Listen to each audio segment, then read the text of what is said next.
What's up, y'all? What is up? It's your girl EJ, and welcome back to the recap, y'all. Now, today we're going to be talking about All the Queen's Men, Season 3, Episode 7, entitled Weakness. Now, y'all already know this episode starts right where the last one left off, and that is with your boy Amp out here wilding out, y'all. So, Amp decides he's going to take his behind over to find Dime because clearly he's tracking her. I mean, what is up with this family and tracking people? But, it is what it is. So, he gets over there, and of course, Casanova is in the trunk, and then you have Big D who was just talking to him, and he's gonna ask him like, "Look, who are you just talking to?" Now he tries to play it off and act like he's not talking to anybody, but even in his drunken state, I don't know if Amp actually buys it. But the point is that he don't even care at this moment because he's too busy looking for Dime. He just want to know where's Dime. Of course, Dime's gonna hear the commotion. She's gonna come outside, and y'all, your girl finally got her fight scene that I have been waiting for quite a bit of time now.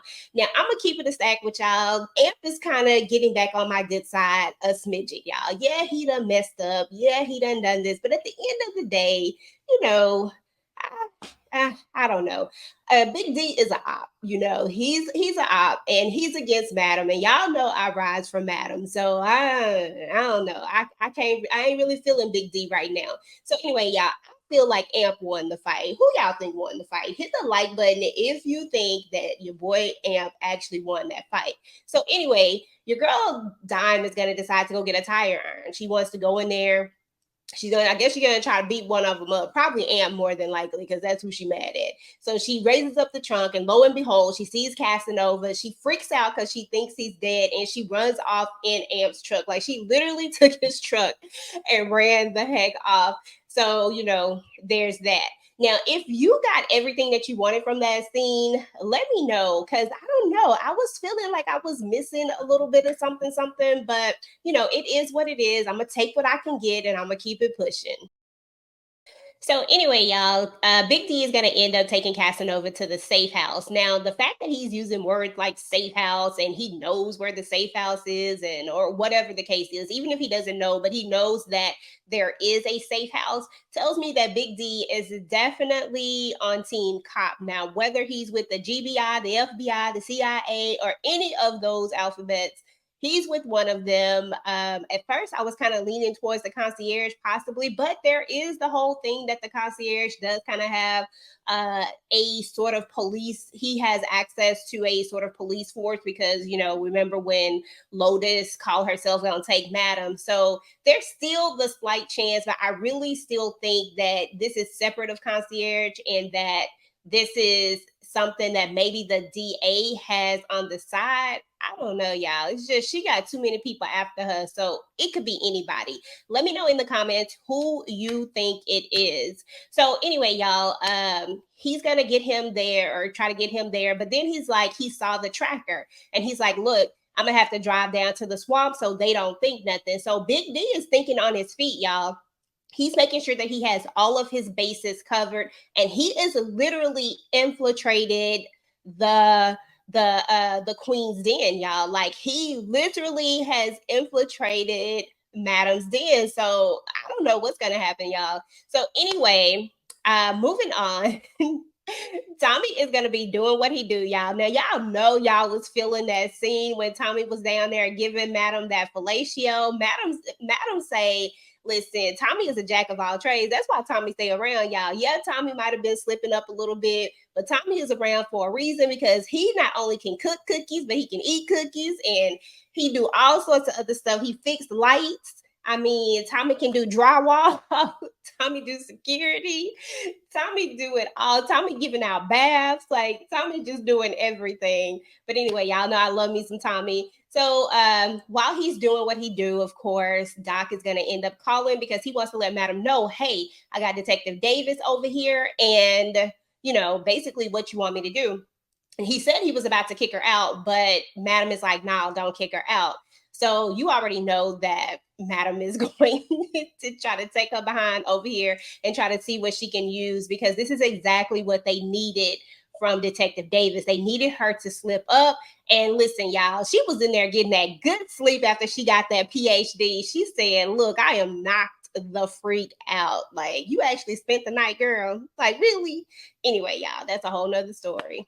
So anyway, Detective Davis is really trying to act like she don't remember nothing. I'm like, girl, all 7 of them condoms over there say that you remember it all. And the fact that you still here, like, where we do that at? You're not supposed to be still there. I mean, he done put you to sleep and everything. So yeah, you remember through all your drunkenness, you remember. I'm just saying. So anyway, y'all, we're gonna see that Champ and Rayshawn are going to be talking. They're going to be having a conversation.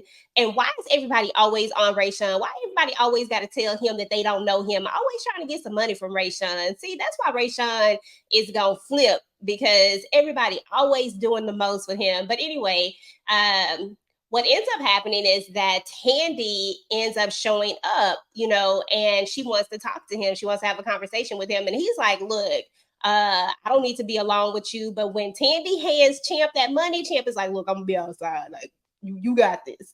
I'm like, dang, come on. What, really? Like, you just gonna leave him in here with her? So anyway, they end up having a conversation. And it turns out that she wants him to be quiet. She wants to offer him $25,000 to be quiet. But Rayshawn is not about that. Rayshawn is on some get back, y'all. Rayshawn say, bump that money. I want that money. Forget all of that. Like, that doesn't make up for what y'all did to me. Like, I mean, these people did hurt him in the worst way possible. So, I mean, I can understand why he would want the get back. But of course, Champ overhearing this, and Champ being an opportunist, because we know that all of the men of Eden are definitely opportunists, maybe except for El Fuego. He's probably the only one. But he's like, look, make it 125,000, 25 for me, and 100,000 for him. And I'm just like, bruh, what happened to you for you to get 25,000? Like, really?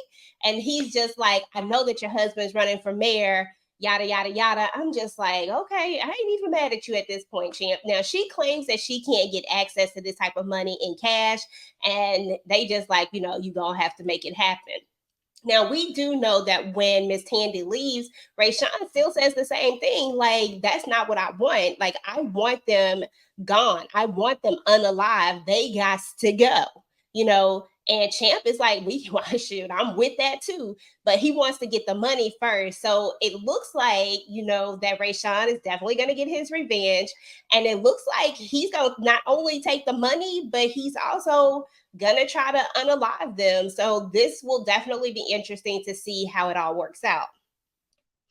Okay, y'all. So Madam ends up showing up at Doc's place, and when Detective Davis comes out of the bathroom, she's kind of a little shocked to see Madam, and she tries to act like, oh, she just got here. It's gonna be his word against my word, and all this other mess. And Madam is just like, whatever. You was over here. You wanted the deed. This is going to hinder your investigation. And she's like, the people in blue, we have a thick line. So basically saying that everyone would stand with her and they're not going to believe him.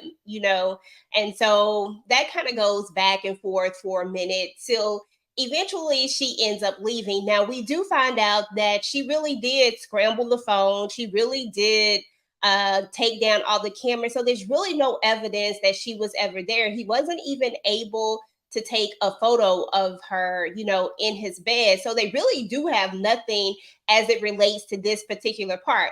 But if your boy put down that PhD like he was supposed to, then of course she will be back. And that is exactly what Madam is banking on.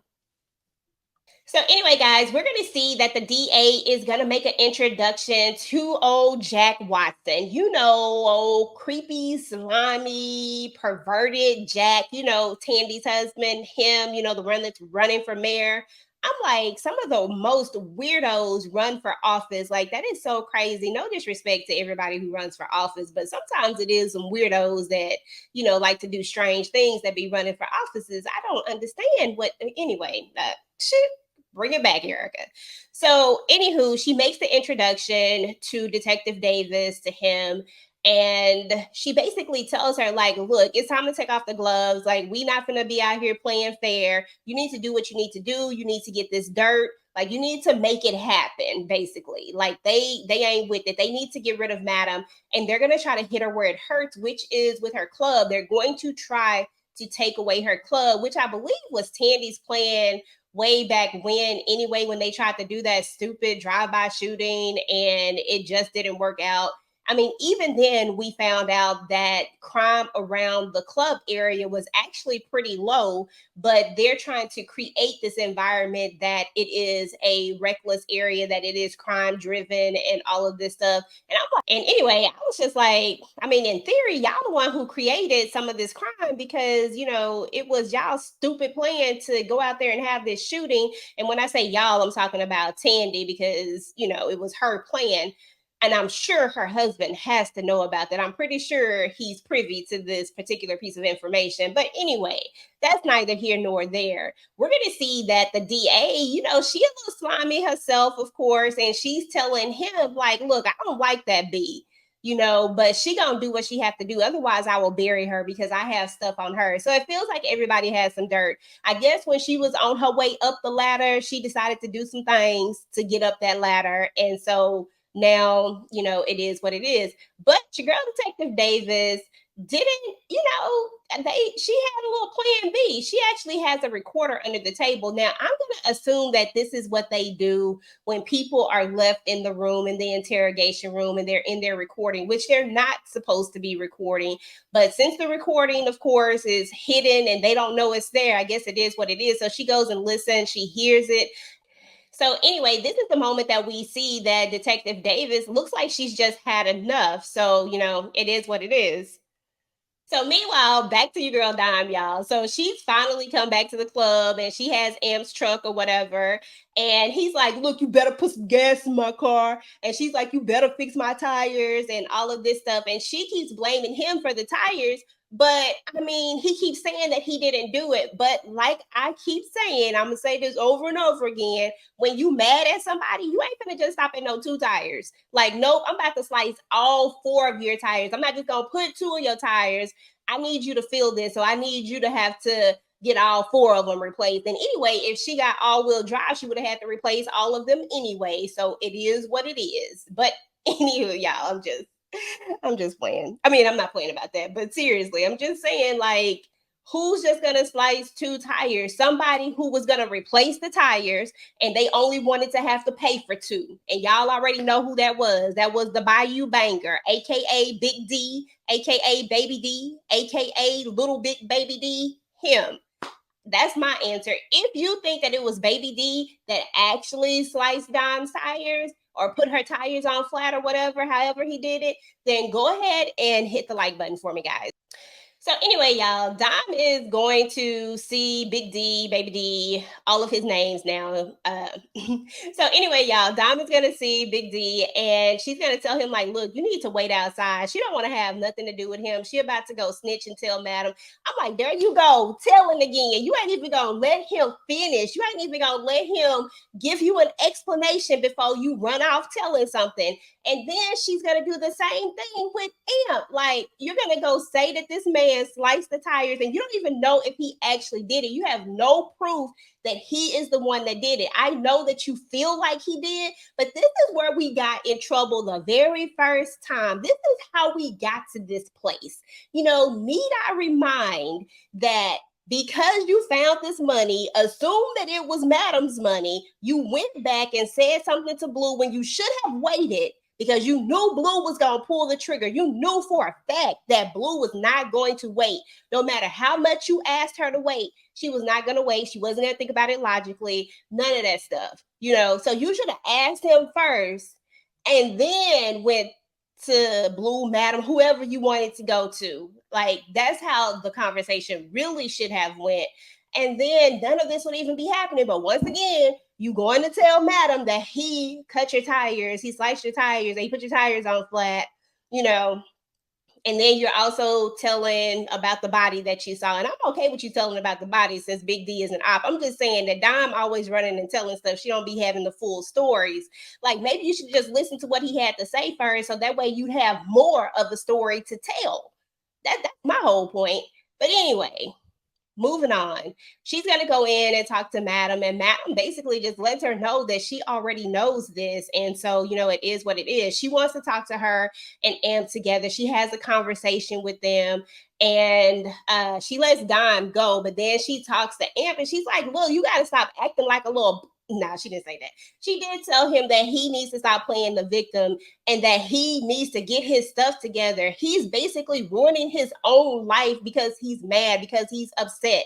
And Dom really does care about him at the end of the day, but just like everybody else, she has this blind loyalty to Madam. And that's what they do because they love Madam so much, because they care about Madam so much, because they are not willing to cross Madam in any way, form, or fashion. They have that blind loyalty to her that anybody else who does anything can get it. And that included Amp, and it was what it was. Now, do I think that she was wrong for it? Absolutely. Do I think that if you loved him, you should have asked him first? Absolutely. But this is the world in which we live in that is all the queen's men. So it is what it is. And get over it. Let's move on. Let's act like an adult and let's stop acting like a child. And let's just move on from this and keep it pushing. But, it is what it is. But Amp does do one thing. Amp does challenge Madam in a sense. And you can tell that it kind of got to her a little bit. So I thought that that was really interesting. So, anywho, moving on. What I am going to say about that whole situation is, why did nobody look at the tapes? Like, can we please just go look at the tapes and see who actually flattened the tires? Was it Big D, Baby D, or was it somebody else? Like, you got the footage, just go and look at it, and this would prove his innocence or whatever. But, whatever. At the time, she had to get in his ass, so it wasn't no time to go look at the tapes, because I just feel like everybody just believes that he did it when it's all said and done. And that's partly because of the way that he's been acting. So it is what it is. Baby D does end up getting to the main stage. He has officially infiltrated the den. He is now an official main dancer, and he is dancing with the big boys. Trouble, of course, wasn't feeling it, didn't like it at all. Now, we are also going to see a scene where Trouble is going to come in and she's going to talk to Rayshawn and Champ. And this is where we're going to see that she's going to insert herself in this too, because she wants a little piece of the cut as well. So it looks like they are all going to go and try to take out, the Tandys, or Tandy and her husband or whatnot. So that's who we saw in the picture, was Rayshawn, of course. And then it looks like it's going to be Champ and Trouble. So do you think that these guys are going to complete the mission? Do you think they're actually going to unalive them? Now, I do just want to point out another thing, y'all. For whatever reason, we have not got a lot of bodies this particular season. Like, we're on episode 7 and we do not have a whole lot of bodies, which, I mean, last season and even in season 1, I mean, bodies was dropping left and right. So anyway, I think DeMarcus and I were talking in the chat or whatever, or in the comments, and we were both saying that this is their way of really trying to humanize Madam. And I think that this was definitely a good look. I think that this was a good call to go this route and make her seem human. And that's because we are going to get a lot of little moments where we see that she is definitely has this humanity and this softer side to her, even though we know she is a complete and utter psychopath that we absolutely love, or most of us anyway. So anyway, guys, we are also going to see your girl Detective Davis is going to decide that she wants to take a ride on the dark side. She comes to Madam. She wants to have a conversation with her, and she lets her know that, hey, look, I can't do this anymore. Like, I just need to get up out of here. I just need you to pay me so that I can leave. And then she even Casanova's cover, she lets him know that, hey, Casanova is a cop, even though everybody already knows this, but it looks like she's for real. Like, I don't know. I don't think she's pretending, guys. Like, I really think that she's done. I think after she heard that recording, she doesn't feel valued. She doesn't feel any of that. So she's just tired of people like Madam always winning. And she's just like, forget it. If I can't beat them, I'm just going to join them and move on. Like, I don't think that she's trying to play both sides, in my opinion. What do you guys think? Drop it in the comments. Do you think that Detective Davis is trying to play both sides? Is this a tactic that she's using? Or is she really just fed up and tired and wants this money and just wants to disappear and leave and say, F all of this? Like, let me know what y'all think. So anyway, after they have the conversation, of course, Madam, kind of dismisses her, says she'll think about it. Madam don't trust her at all, as she should. And then we're gonna get a conversation we're gonna get a phone call from Fernando, of course. Like Fernando just always doing the absolute most, y'all. Like he's gonna call her, and he makes it seem like he's about to take out her dad, or like something has happened to her dad. And this is when we get to see another very, very emotional moment from Madam. We don't get very many of them, but in this moment you hear her scream in this fear, like you actually hear fear from her. And so that's kind of where this episode ends, guys, is with Fernando's old crazy self. I mean, honestly, y'all, we only got one episode left. So they say, per Rotten Tomatoes, it says that there are only going to be 8 episodes this go around. So hopefully that's not the case. But if it is the case, then we only have this one episode left. And I really feel like a body needs to drop, and that body needs to be Fernando. Now, we do know that in the trailer, we did see Concierge and he was going into her home. So it's only, fair to think, or it's only makes sense to think that this is going to happen on episode 8, where Concierge is finally going to pop back up. Oh, I did forget to say that Joey did mention that he actually knows where the Concierge is and that he hasn't left Mexico or whatnot. I can't remember when they had this conversation, but they had this conversation at some point when Joey, of course, is always trying to get her to see that he needs to let her protect. Oh, when she was going out to talk to Detective Davis. Yep, that's when it happened. So anyway, y'all, I had forgot about that one little part. But so he actually does have eyes on the Concierge. So the Concierge hasn't actually made it back yet, quote unquote, supposedly. You know how this goes. So I think that next episode, we're going to see Concierge pop back up. And I am very curious as to how this conversation is going to go between these guys. What is going to happen? I wonder if Amp will, really think about what happened, as well as far as hearing Big D talking to the person inside of the trunk. Maybe that will come back up. Maybe it won't. Maybe it's just a past moment. Like, there's just so many questions, and I don't feel like all of this is going to get answered in one episode. So hopefully this is going to be one of those 2A, 2B, 3A, 3B type of things that he does, and he's going to bring 3B back later. And so maybe this is like a mid-season finale.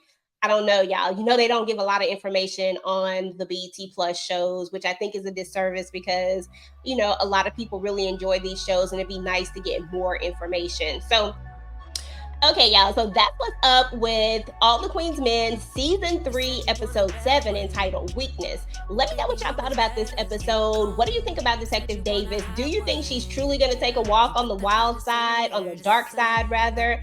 And what did you think about them showing Madam's humanity? What were your final thoughts about the episode? What were your favorite parts about the episode? Now, guys, do not forget that we are going to be going live on Sunday. Myself and Tika Deshawn are hosting, and we will be collabing, of course, with all of our friends that also enjoy this television show. So definitely come on down to Virtual Club Eden. We have a good time, y'all. We talk about the episode in depth, and we just really get into it. So definitely come and join us. This is at 9:15 Eastern Standard Time on Sunday. Guys, if you have not seen yet, I have just released my new TV Junkie merch as well. So definitely go and visit www.tvjunkiemerch.com. I have T-shirts, cups are up right now. I'm adding new items each and every week as well. So you got to make sure that you have all the essential things that you need to be able to watch TV with. That includes your favorite cup. That includes rocking your favorite t-shirts. Of course, you know your girl is going to be bringing the hats and all of that stuff as well. So make sure to go and check me out there.